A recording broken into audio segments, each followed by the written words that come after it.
What's going on, everybody? Welcome back to the Hook J podcast. Today we're going to be talking about upcoming UFC Fight Night 153. Coming up in 2 or 3 weeks, we got the Bellator 222. And then around the MMA universe, we got some headlines that have made a buzz here and there. Some fighters getting cut, some walking out with some big paychecks, and maybe the possible return of a legend.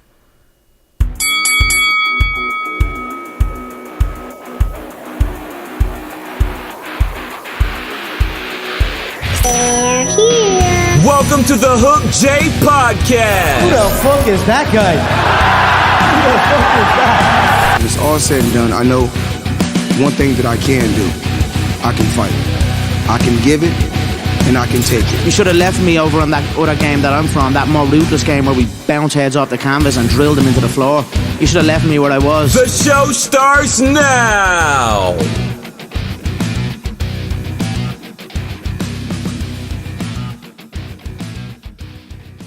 How's it going, guys? Welcome back to the Hook J Podcast. Let's jump right in to UFC Fight Night 153, headlined by Alexander Gustafsson versus Anthony Smith. Who do you got? Oh, man. Given Alexander's last fight, I really want to go with Lionheart on this one. I think Smith's got more of a run to him. I don't think he's finished after that Jones fight. I think he's got... Oh, no. Hell no. I think he's got a lot more to it, and I think we're just seeing the beginning of it. I think the Jones fight was just a small stepping stone to his career. You know, he's got more fights than Jones. He's got more fights than Gustafsson. I think he's got the most fights out of anybody in the light heavyweight division. I think him going up against Jones really, I don't know. I think it pushed him to be a better fighter because we're going to see. With this fight, we'll see how much he advanced because Jones shut him down. Yeah. As far as his forward advancement and everything, he had no answers. So Gustafsson too. Gustafsson had nothing for Jones. I think, you know, I'm not going to underestimate Alexander Gustafsson, but from his last fight and from the recent interviews I've seen him in and read about, he doesn't seem like he's that into it. Like he's not that hungry for, say, the belt anymore. He's not Dad Cerrone right now. Yeah, because when he first had the original run up to the belt, when he fought Jones the first time, he was in it. He had all this like push behind him. He really wanted to push himself to get to that belt. But I think after he got there and lost, and then got there again and lost against DC, and then got there again and lost against Jones, it kind of put a damper on what he wanted to do. You know, it's kind of like... Maybe his spirit's broken. It doesn't seem like it's broken. It just seems like it's not as high as it used to be. Maybe he feels like he hit a wall. I think it's what it is. And I think if that continues, he could possibly move up, but I don't think he'll do fairly well in the heavyweight division. I don't think he'll do well at all. I think he's It'll too be small a huge for size it. advantage for everybody else. It's an interesting thought of, I want to know exactly where his mindset's at going into this fight. He says he can do it. He says he can finish Smith. But, you know, Smith, that's a tough dude who can scrap till, you know, the bell rings. And even then, you'd have to knock him out before he's, like, finishes the fight or, like, gives up, I should say. Yeah, that's the thing about him, man. Hell, it's in his name, Lionheart. He doesn't quit. He doesn't give up. I think for the Mauler to really do any harm to Smith, I think he's going to have to bring his A-game plus. He's going to have to rediscover what it is that pushes him to be a fighter of his caliber. Completely agree. Do you want to talk about the co-main event? The co-main, is that Volkan and Ilir Latifi? It's Latifi. I don't know how to say his first name. Yeah, I can't remember his first name either. Yeah, I think Latifi takes that one. I don't think Volkan is everything he says he is. I mean, he got stopped by DC for the belt, and then who else did he fight after that stopped him? Was it Lionheart that stopped him? I'm not 100%. He's not. Volkan's not a memorable fighter to me. No, he's not a guy that sticks out in the heavyweight or the light heavyweight division. Yeah, he's a light heavyweight. But you know, he's one of the guys that I'm like, okay, I get why he's the top 10. I get why he's there, but I don't think he's gonna be champion. I don't think he has the skills to be champion. No, he really doesn't. Lafiti, that's also one of the same type of, you know, he's in the same sort of pool. As long as there's certain people in his way, there's no way he's going to be champ. I do 100% agree with that. I do think Latifi, he's going to be with the top 5. I think he's going to break into the top 5. I don't think he'll be champ, though. I think I think he's going to get on the inside of Ozdemir, take him down, and kind of push him up against the cage, and that's where it's going to be. Well, I mean, if anybody takes down Volkan, they're going to win. Look what DC did to him. Yeah, true. DC put him on his back. put him in the, what was that, crucifix? Yeah. And they started raining elbows on him. It was like, So that was the co-main event and main event of UFC Fight Night 153. After that, we have UFC 238, which is headlined by Henry Cejudo versus Marlon Moraes? yeah. Sure. Yeah. Moraes, and that is also the Valentina Shevchenko and Jessica Ai fight. Also, the Tony Ferguson and Donald Cerrone. I think those are the big ones. I think that's the most is- stacked card they've had so far. Yeah, that's one of the most. I don't think there's one topping it as of right now, is it? No, isn't that International Fight Week? I believe that might be. That's pretty close to it because they usually have it in June or July. Yeah, I can't remember. Yeah. But June and July usually has some really good cards on it. So let's jump into the. It's not even a co-main event technically. It's the one before the co-main event. Let's talk about the Tony Ferguson Donald Cerrone fight. Right now, it's really hard to say who's going to win that because, Dad Cerrone right now, we have the always entertaining El Kukui. I don't know who to pick coming up. I really don't know who to pick. I kind of want to lean towards the Cowboy because, Dallas. Tell you what, let's do this, right? For this card, We'll do pick'ems. we'll do picks, right? But we'll hold each other to it. Like we'll have to actually put a bet on it. We'll have to do the DraftKings like we would do. Mhm. We haven't done it in a little bit, but let's actually do it and let's keep count of the wins and losses. Works for me. Yeah. So we got that one. That one's gonna be a good one. Don't tell me who you're gonna win or lose. Right? We'll lock in the bet the next podcast. We'll lock in the fight or the picks. All right. So I have them done by Wednesday. That'll work for me. And then we have Got some research. Shevchenko versus Jessica Ai. That'd be her, first title offense? Yeah, that'll Second. be her first title event. Versus Jessica Ai, which is, I think it's a very good matchup between the two. I think it's a good matchup, but I don't know if that was the right call to make for her. I mean, congratulations to Jessica Ai getting a title shot, but I really don't know if she was a person to give that title shot to, just in my opinion. But it is what it is, and I'm looking forward to it. There are definitely people in the flyweight division that, could have got the title shot before. I wonder if they Jessica turned Ai? him down and Jessica was like, yeah, fuck it, I'll do it. But I think at the time when they were like, we got to find a fight for her, they either weren't ready or they were just finishing a fight or they're going through a fight camp right now. Yeah, unfortunately, the 'Cause I'm women's pretty divisions are sure- pretty limited. You were thinking, what's her name? The wrestler. Tatiana Suarez? Yes. I think I'm- that was probably the next shot you were thinking towards the flyweight, right? No, because she's a strawweight. Is I she? was thinking she was going to manhandle Rose, but we just saw Andrade do that. So. Yeah. I thought she was a flyweight. No, sir. She's Who's a strawweight. I think who- she who's makes the flyweight wrestler? Are we thinking Megan Anderson? No, she's featherweight technically. All right, going forward, we got the main event, which is Henry Cejudo versus Marlon Moraes for the bantamweight title, trying to make another double champ. Vacant. belt.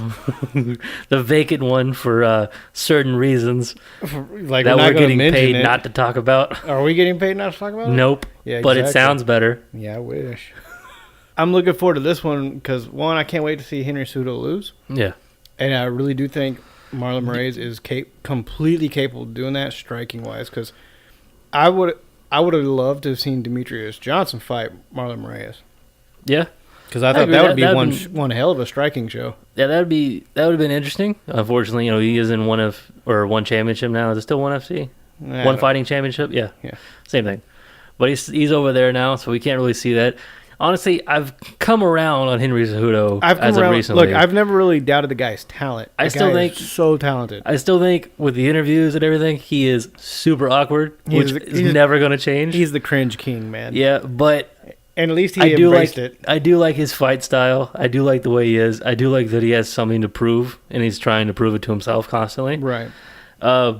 The question is now, since he's moving up to bantamweight, this is his first bantamweight fight that I remember. I No, don't think he he's did it went up before. to bantamweight after his first defeat by Demetrius. Did he move up? Yeah, he moved up Then why did he decide to move back down? because he figured he had gained enough skill to go back down and challenge. Question is now that he's moving up in weight, do you think a person that is a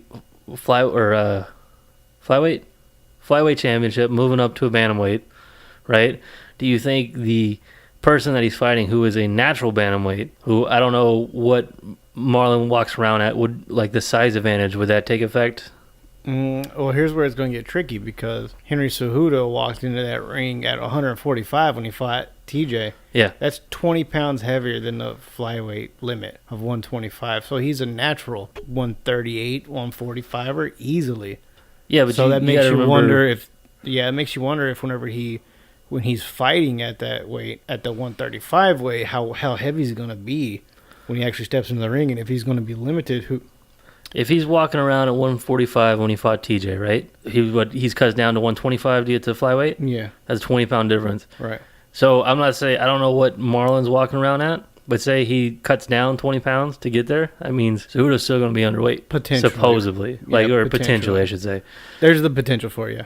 So, do you think if Marlon, who walks around naturally at a heavier weight because he's got to cut down to a bantamweight, and Cejudo, who would probably be a little lighter than Marlon naturally walking around, do you think not only the weight difference but the power difference between the two would come into play because of the weight difference? Absolutely. Because look what DJ did to Henry Cejudo. He knocked him out with a knee. He fights at 135. Even though he's a flyweight, he was the flyweight champion at 125. He was going in the ring around 135, 138, and he knocked him out with a knee. Now, if Marlon Moraes is going in there at 140 plus, he's got more power and punches in his kicks. I think he's going to pack a lot more punch, and Cejudo's really going to have to watch out for the power that Marlon Moraes has. Man, he is no joke. He's no slouch on that. His striking it's not subpar. It's on the level of a champion. And I really think he could have beat TJ any day of the week if that fight would have happened. But we don't know. We don't know what is going to happen. Yeah.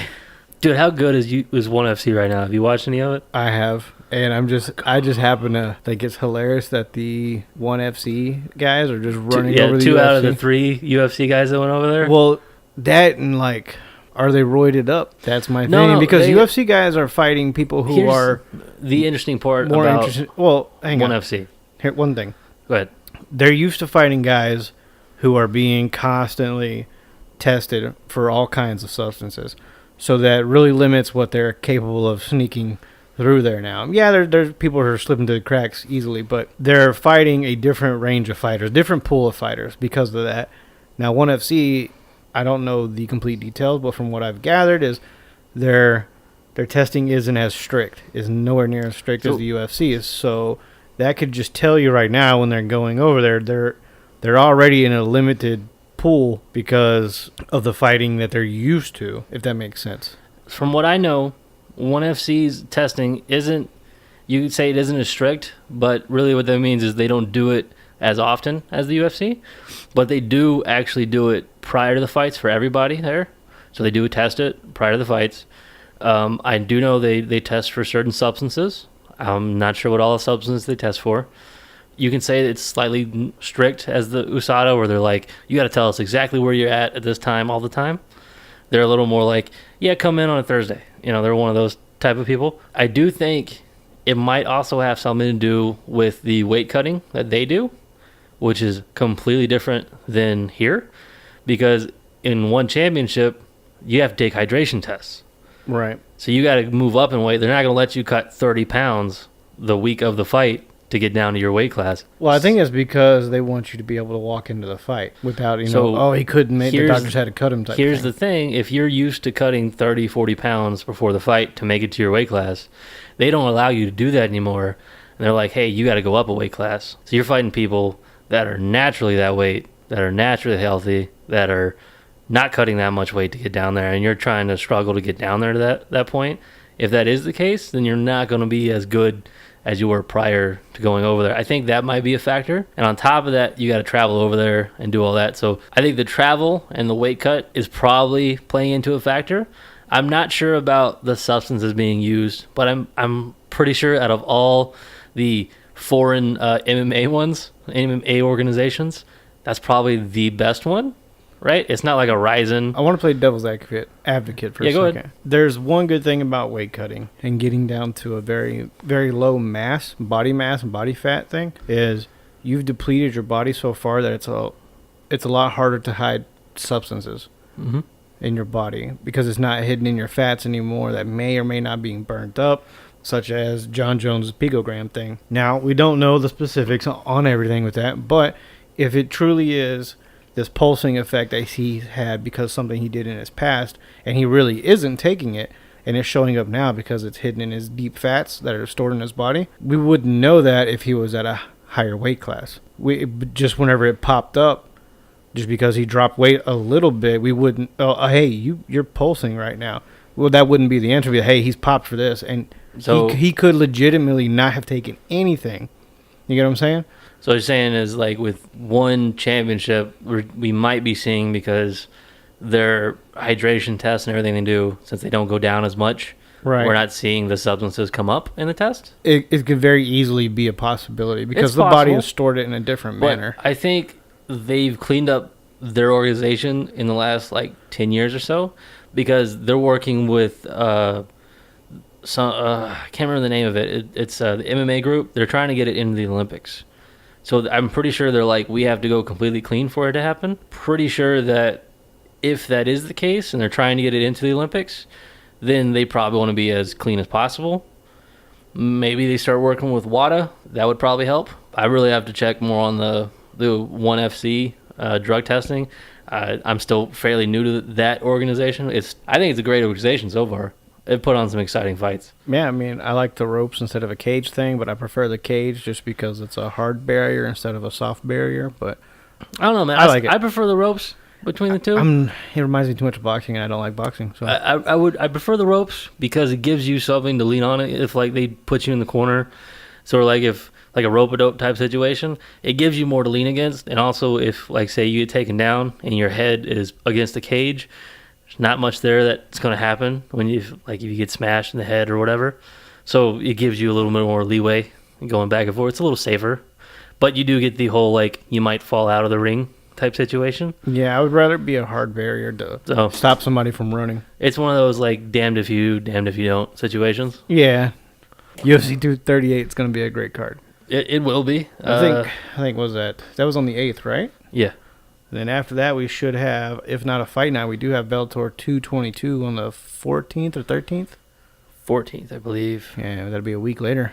That'll be a good. Bellator 222 should be a good one. I believe that's the Rory McDonald and Neiman Gracie. Neiman Gracie, yeah. Yeah, They just announced that as the main card. It was Chael Sonnen and Lyoto Machida. I guess we're trying to speed up the semifinals I think they just added to it. Yeah, that's the semifinal fight for the. I imagine Lima welterweight wants Grand his Prix. next fight fairly quickly, especially after that devastating KO of MVP. Oh Right? man. So Yeah. I imagine he wants his fight coming up. So if they could speed that forward, that way they could end the year with the title fight. Yep. Correct me if I'm wrong though. The Bellator fight with Neiman Gracie and Roy McDonald. That's the semifinal for the welterweight Grand Prix. That is, in fact, the semifinal for the welterweight Grand Prix. So after that fight, we should see a rematch for Douglas Lima and Rory McDonald. Not discounting Gracie, but this may be a little. Was the MVP one a rematch, or was it semifinal? Yeah, the semifinal. Okay, so we're getting into I was the. so happy to watch that. Yeah. Okay. Yeah. So we would see. We would see whoever wins this one versus Lima. That's going to be a good one there. I can't wait for that fight. Got some news coming out of the MMA universe. One of which involves a lawsuit that got settled for Yoel De Niro. That's his new name. Yeah, Yoel De Niro Romero. Well, he took the It was a tainted settlement company, right? supplements case that he had against himself. Yeah. But I think it was like 2 years ago. He got popped. Somewhere around there. Yeah, he got popped for tainted supplements, and everybody's making jokes about it. Oh, he got popped for tainted supplements, but he actually took them to court and he won. Yeah. Because they were tainted supplements. Well, But the interesting part about it is, did you see the payout? yes. $27 million. Yoel Romero did everything possible that he could do to be completely right in this court case. I completely agree with taking him to court, but when he did get popped, he gave USADA the supplements and everything. They tested them. They found out that they were tainted, right? Right. Well, when you have an organization like USADA test something, say, yeah, this batch was tainted, right, and you have proof of it, then hell yeah, you take those dudes to court, Yep. and you get paid because you got a government organization, right, Yes, sir. telling you, hey, these things were tainted. It affected your career, right? also your whole livelihood because you're an athlete, right? Yes. And when they Google you, they go, oh, yeah, he's obviously possibly on steroids. And then you also have this accusation of you being on them via tainted supplement or whatever, right? That impacts your career, impacts the way people see you. So, hell yeah, take him to court. You got $27 million out of that fucking lawsuit. Yes, sir. That is Yoel De Niro's biggest payday as of yet. And honestly, I guarantee you we will not see him on any more reality shows. I would Right? not. I mean, I'd go to like special events and stuff like that, but you ain't getting me in that cage anymore unless you're going to match what I just got paid. It ain't happening. This is a title shot, not showing up. Yes, sir. I mean, that is one of the best things to happen, ironically, to a athlete in a very long time, because now, hopefully, this puts all these supplement companies on notice that these fighters will sue you, and if one judge will allow a payday like that, almost all judges will be like, well, Well, on top of it that, affects their career, guys. you can also use it later if you are a fighter, and then you're like, well, this guy, this ruling happened, right? And I don't know exactly how it is if it's in public. It's public court, isn't it? Should be right now. But like, how you can probably look up, see how this happened, see how the defendant explained it. The people that were the suing part of it, and you could use that going forward in the court case. And you can also be like, well, the judge ruled it because of this, right? And tell that judge that you're suing. Well, there's going to be a few things that happen out of this. One, You could use Yoel's it gonna as get a paid. reference, is what I'm trying to say. Yeah, Yoel's going to get paid, obviously. Yeah. I mean, he got the $27 million coming down to his bank anytime soon. We're going to have supplement companies hopefully putting themselves on notice, tightening up their policies and their corrective measures, and then hopefully we have other companies that have not had any problems coming out and be like, hey guys, look, we've never had tainted supplements. You should go with us. So that really does open up a huge box. Like, we're going to have more supplement companies that are verified through USADA to be like, hey, these guys right here, they don't Well, they already have a tainted list, supplement. which is interesting, of what you can take, what you can't take. And I think what the thing was on whatever supplement, it didn't say, it said like guaranteed with this substance in it, but it didn't account for the other ones. So maybe you'll see these supplement companies put in some tricky English in there, like may test positive for blah, blah, blah, may include substances such as on the ingredients, just to get away with a couple things. That's one way to do it. I think it's going to be a very big positive. It will be. It I think will be it's for gonna sure. A huge positive I guarantee for you. the MMA fighters all around. I guarantee you the next time a person gets popped for like a substance like that and it's tainted, Take them to tainted court. stuff, hell yeah, I'd be like, as soon as I got the call from USADA and they were like, it's tainted supplement, I'd be like, yeah, can you send me all that info, right? And then the next time you hang up the phone, you pick it back up and you call like a lawyer and go for it. You know what? Find a lawyer that'll work for a royal, or what do you call it, like a percentage of the lawsuit, because I guarantee he'll do everything possible. Yeah. And outside of that, we got a few fighters getting cut. One of which is the always boring Elias Theodoro. So he got cut. I'm not sure why. I mean, he's only lost one fight out of past 3 or 4 that he's been in. But if we're gonna go off of the fact that he's not really bringing in the crowd, his fighting style is just awkward, and it's not really action packed. I mean, if you're gonna go off that, fine. He'll be over in 1FC in like 2 weeks, bro. 2 or 3 weeks, yeah. Yeah, he'll go right over there. But they also cut Justin Willis, who's a heavyweight. I saw that one coming. He has a hard time hitting the 260-pound limit, and he didn't have enough time for whatever fight he's got coming up to get down. I was like, man, you gotta make some lifestyle changes. This is what you're doing, buddy. He also said he was going to return in August. He's shooting for a UFC return in August, so I don't know exactly what's up with him. But I saw that cut coming because there was reports of him failing USADA test in like February or so, but it wasn't reported or something like that. Yeah, I don't remember that one. I can't even remember the last good fight he had. Well, they also cut Wilson Hayes? No, it's Wilson Hayes because he's Brazilian. Yeah. Wilson Hayes? Hayes? Yeah. Yeah. Who's a flyweight or bantamweight, depending on which week it is. They're trying to, like, they're slowly cutting off the flyweight division. They cut out a lot of... They got rid of a few other people, though, that are just kind of undercard guys, but... I mean, they looks like it's that middle of the year, you're not profitable cut type of thing that they're going through. Yep. And then they're probably going to build up some talent from other organizations. 165 division, here we come. I'm really hoping they do that, but whatever.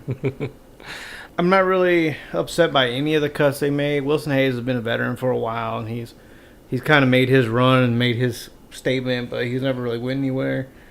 You got Elias Theodorou, who's been kind of a boring main event. See, I think most of the people that they just cut are just going to go over to 1FC. Yeah. If they're not there, they'll go over to Ryzen. That's about it. Or Bellator. I think maybe Ellis will go to Bellator. I think Bellator will probably pick him up. But like Wilson, he'll probably go over to 1. I don't know what the cuts are all for right now. And we'll to tell get you some the more truth, information later on it. Bellator will probably pick up Justin too because their heavyweight division is nothing. Yeah. They ain't got nobody in there. Yeah, especially after they did the heavyweight Grand Prix and the fucking light heavyweight champ won it. Yeah, Ryan Bader won that one. And now we come to one of the more interesting bits is the California Kid may be coming out of retirement. He did say he's got a fight, and I want to say it was I think it was August. I believe I saw... It's Sacramento, whatever the Sacramento card is. I believe I saw Ricky Simon. Yeah, it's Ricky Simon. So that would be an interesting fight. Uriah Faber, a California Kid, always brings very entertaining, very fast-paced fighting style. I think Simon is too quick for him. I think Simon's gonna light him up. I don't think it's gonna be devastating, right? I don't think he's gonna knock him out. Just destroy him. But I think he's gonna be a little too fast for him because Ricky Simon, that's a tough dude. All right, that little Mexican mullet is all over the place.